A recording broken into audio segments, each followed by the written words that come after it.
No matter which attachment style you think you are, you're wrong. Now, don't get me wrong. It's not that attachment styles don't exist. I am Adam Lane Smith, the attachment specialist. I know that there's different ways that we attach to people. But those attachment styles that we deal with, they were created 70 years ago at the birth of attachment theory, at a time when very few people had attachment issues at all. Now the research shows that up to 65% of Gen Z has insecure attachment, but we're still relying on outdated style names with limited variation to describe the experience of billions of people on the planet. Now, I've spent the last 15 years understanding psychology and relationships. I've got a master's degree in psychology, took 6 years, and then an additional 3 years in apprenticeship under 5 different clinicians, learning different approaches to psychology, from systemic model to medical model to individual model. I've learned a lot in this field, more than most people will learn in a lifetime about relationships. And I've studied attachment theory almost that entire time. Okay?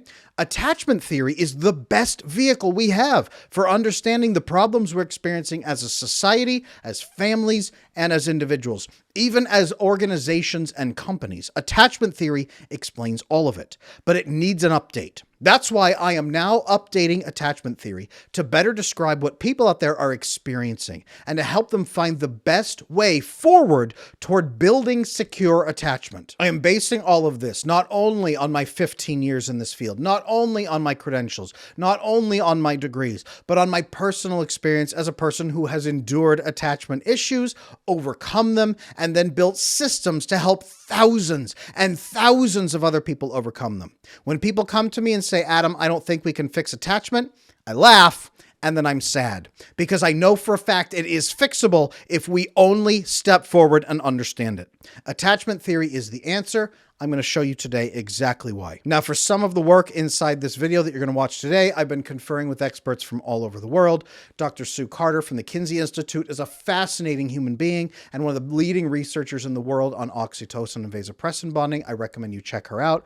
I've been talking with experts like Mo Gadot, who has built the equation for human happiness. I have talked with Dr. John Delaney. I've talked with all kinds of creators and professionals and experts from all around the world. I'm bringing together what I have learned over those 15 years to this system here today. We are going to update attachment theory. Let's do it. And during the course of this video, I'm going to help you understand what your real attachment style is and what it means for your future relationship success, as well as how you can become fully secure. Let's go. So first of all, I'm splitting secure attachment. So many people get this wrong. Secure attachment, yes, you can grow up in secure attachment. That is fantastic. I hope everybody in the future can grow up securely attached. But the problem is that we have this idea that you either grow up securely attached or you can never ever be securely attached ever. People ask me all the time, for example, Adam, what happens if I'm not secure, but then I become secure? What's the difference between somebody who becomes secure later? What's the difference? Yes, there is a core difference. The core difference is understanding that intimacy and how it matters in your life. People who grow up secure usually don't understand the important difference because they've never experienced the worst. They haven't experienced not having it. Okay? You, as a more secure person who has built it, you understand. You also will occasionally have flare-ups. When massive high stress hits, traumatic things happen, big issues happen, you may have a flare-up, a symptom that comes up again, almost like an autoimmune issue or old scar tissue hurting, that you will experience uncomfortable feelings for a while. But because you are now built into secure attachment again, you will have a different experience. You'll move forward, you will overcome it. It will simply be a small flare-up of feeling. Okay. This is why it doesn't make sense to just have secure attachment. There are 2 types. One is secure attachment you grow up with. I have something, I'm splitting this into secure attachment and remade secure. People have talked to me about earned secure. I don't like the idea of earning because anxiously attached people are like, oh, how do I earn it? Right? No, not earned. Learned secure is something people have talked to me about. No, I don't like that either because this is not something you intellectualize and learn. Built secure, doesn't really go. It's a little too masculine. Remade. You have remade your attachment style to become secure. Remade secure. This is the person who is fully understanding, fully appreciative, and occasionally will have little flare-ups when they hit stress, but will pull right through it. Remade secure. We need a phrasing to say, okay, I wasn't born secure. I don't feel comfortable calling myself fully secure because I'm not perfect, but I'm remade secure. This is my remade secure attachment style. Remade secure, you people out there. Okay, we're beginning with that. Now, that begins the process because it starts right at the top and says you can fix your attachment. It is incredibly important that we have that available right up front so that people don't pick up their attachment issues and then go online and preach about them. Like I see so many creators now out there all of a sudden in the last year or two preaching about attachment styles like they're star signs. This is not your astrology sign. You are not a Virgo anxious person, okay? I don't care what you say. You're not an Aries disorganized. That's not how this goes. You can fix your attachment issues, okay? Anxious attachment. I am now splitting. There is a spectrum of anxious attachment. Anxious attachment begins at those who are caring and ethical and nurturing and helpful. I am creating the nurturing anxious style. Nurturing anxious, okay? Nurturing anxious who understands what it's like to not have love, who does not feel worthy, feels like they have to give to other people. They are actually kind and helpful. They're not trying to manipulate, and they very rarely have any of those outbursts of resentment. So they don't fit fully into some of the anxious behaviors, some of the nice guy tendencies we've talked about in the past. They are not awful people in any way, shape, or form, and they're not toxic. They're caring and nurturing, but they feel utterly unlovable, and they always have. Nurturing anxious. Now, if you slide down that spectrum, they become more and more secretive, more and more resentful, more and more secret contracts to what we call toxic anxious. Okay? Adam, why do you have a negative word for one of the attachment styles? Because nobody on the toxic anxious spectrum is going to call themselves toxic anxious. They're going to say, I'm fine. Everyone else is the problem. These are usually the women out there who post about how much they hate avoidant men and want to put them on an island and nuke the island. That's them over here. And they say, oh, I'm just anxious. I'm in my anxious moment. I'm in my Aries moment right now. I'm in my Aries phase. Not picking on Aries, but these are the people right here who justify. So they are toxic. I call it like it is, folks. Okay. Toxic anxious, nurturing anxious. Slide down the spectrum. Understand? I don't feel loved. Preoccupied anxious is now splitting into anxious spectrum. Avoidant spectrum. Ethical avoidant. You have heard me talk about this so many times on this channel. I'm finally codifying it. Ethical avoidant. Okay? Ethical avoidant. I don't want to hurt anybody. I don't think other people are bad. I just think that when other people get stressed out, they can't handle it. So I need to handle things myself. I don't want to get hurt. I'm going to be considerate. I know I'm not the problem. Other people are the issue, but that's okay. I'm not going to hold it against them. I will be on my own right over here. They don't really love bomb. They don't do much of anything. They might get in a relationship and then be really confused and step back out. Okay? Ethical avoidant. Sliding down the spectrum. More and more manipulative. More and more hateful toward other people. More and more blaming other people and resentful and angry. Manipulative avoidant. Again, why a negative name? Because nobody over here will ever call themselves a manipulative avoidant. And if they reach a point, rock bottom moment where they accept it, they're like, yeah, I'm manipulative avoidant. Okay, well, the goal first is to become ethically avoidant and then become remade secure. So let's give them that slide like that. There's the model, okay? A manipulatively avoidant person, love bombing, stonewalling, gaslighting, toxic behaviors. They don't care about you. You are the problem. They shut you down. They run away. They shut you out for a week and then come back and pretend everything's fine. Manipulative avoidant down here on the spectrum. Okay. Disorganized style, the blend of the two. People, fearful avoidant, people have called it chaotic, all kinds of chaotic names. I'm splitting disorganized in half. You guys might be shocked. There's two types of disorganized that I've discerned. One that we never ever talk about because they're invisible. Okay? They're invisible. First, let's talk about loud disorganized. Loud disorganized is what you've come to understand about disorganized or fearful avoidant. Okay? I am in this relationship. It feels amazing. It feels so great. Wait, you love me? Oh no. What have I done?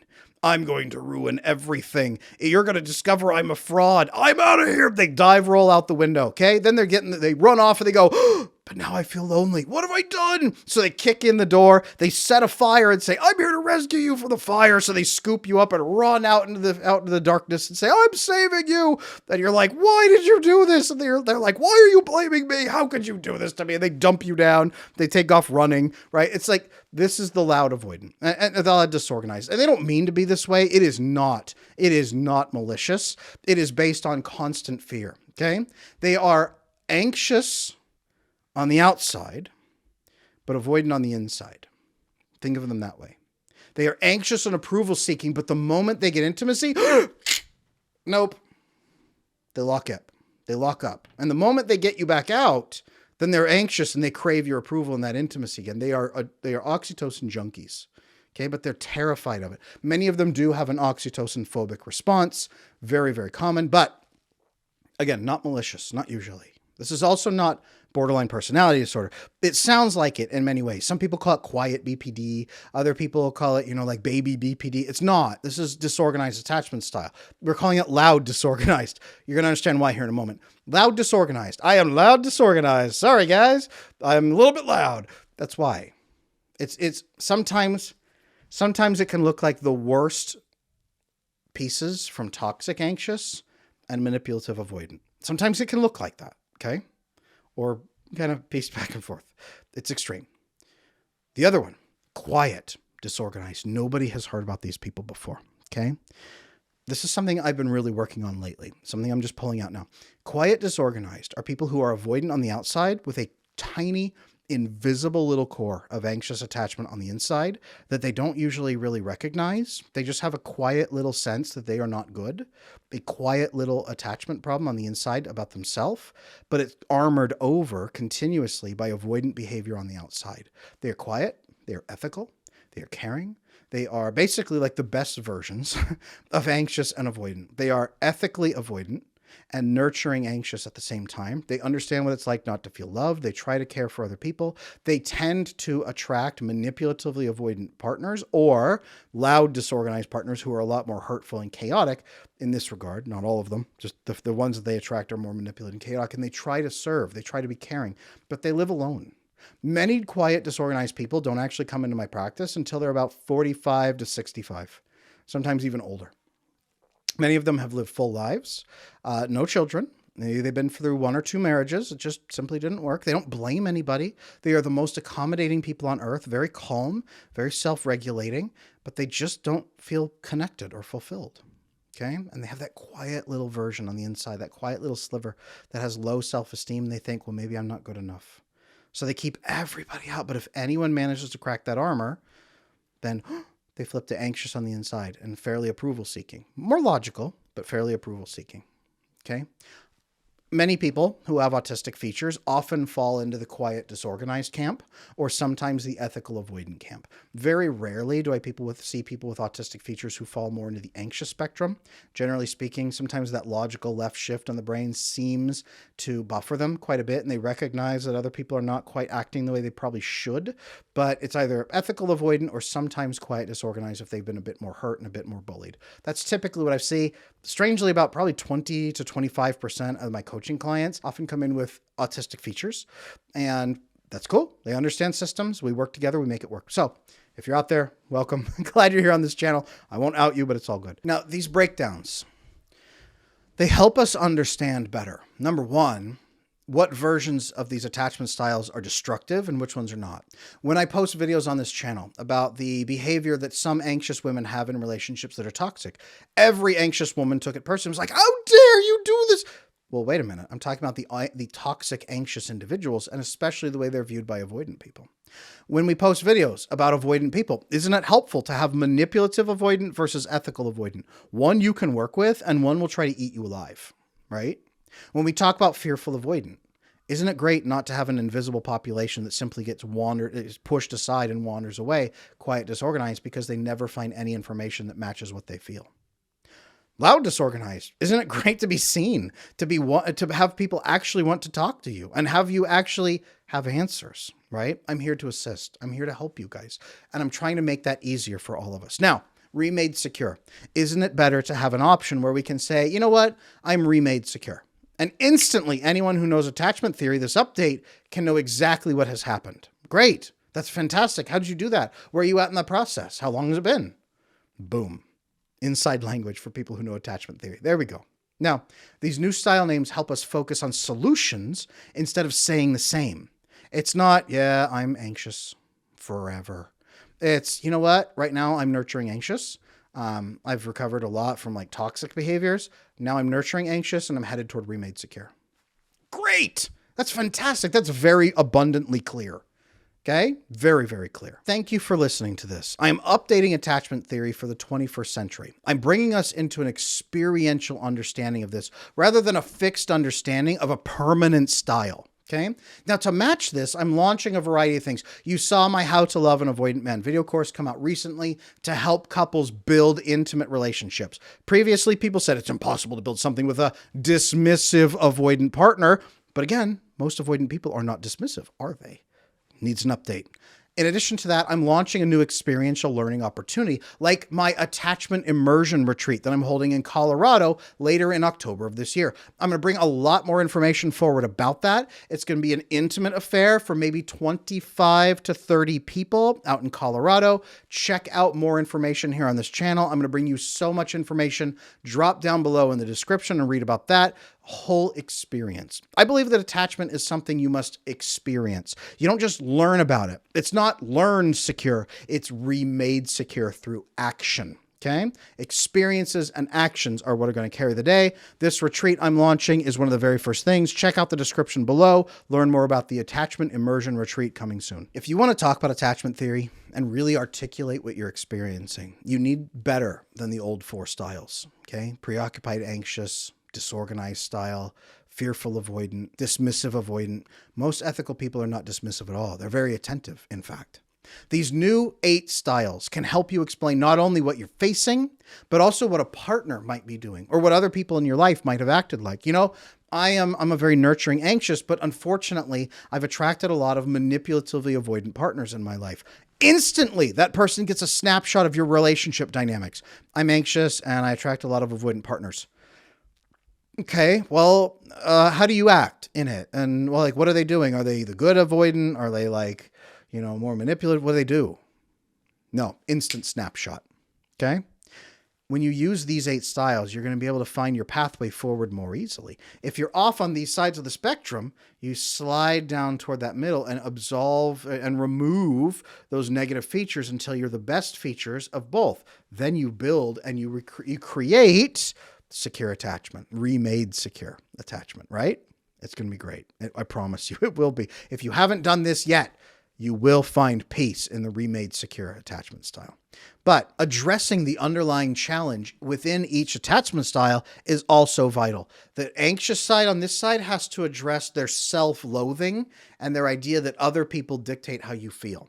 The avoidant people on this side have to understand that they can trust some people and build a framework for that and then connect properly with a few good people to find that connection point. Disorganized people need to understand it's okay to accept love and to receive it, and they in fact are safe. So take a breath. It's time for all of us to journey toward remade secure attachment style by learning where we are starting now. So leave a comment below with your new attachment style. I want to hear from you, and we should start using these everywhere across the internet so that we can start having a better conversation together. I'm Adam Lane Smith, the attachment specialist, bringing you the update to attachment theory that we've all been waiting for.